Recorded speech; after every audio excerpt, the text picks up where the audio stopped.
If you thought that the possible ending with Laurie to Halloween Ends was crazy, wait until you hear this. So of course, with the release of Halloween Ends, David Gordon Green's been doing a lot of press interviews, and they've been getting released over the last couple of weeks. One in particular caught my attention because it brought up the Silver Shamrock factory and about how an ending that was written down and scripted, never filmed, but was almost the ending that we got to Halloween Ends. To slightly paraphrase, what he basically said was that the finale took place in the Silver Shamrock factory. The factory was pumping out skeleton masks, witch masks, and the pumpkin masks, obviously the three that we always see. But then it starts pumping out Michael Myers masks.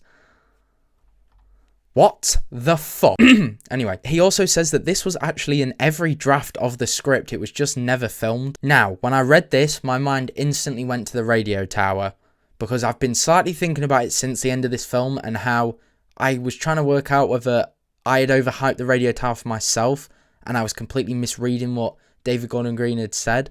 But I think this is why it was hyped up so much a while ago. Just kind of throwing an idea out there. I think this was the original link with the radio tower that was going to be in the film, and why it was important or significant. The radio tower does kind of link in a way that, the Silver Shamrock song, if that was in it, could be playing over the radio. It's like a broadcast thing, which is how obviously the masks were working in Halloween 3. The factory was possibly right next to the radio tower, or close to it anyway. This would have been an insane ending had we got this. As I said, a lot of horror creators, I made a few videos on it as well, mention the Silver Shamrock Company and it being a part of this film. And when you hear about this, realistically, some of what we all probably said wasn't too far off what we might have got. With me being as disappointed as I was with the ending to this trilogy, if there was potential for a big ending at the Silver Shamrock factory, considering, as I said, the big anticlimax that I felt with this film, I would actually be open to that happening. And I know it sounds so crazy. I honestly do not know what I'd have preferred or thought.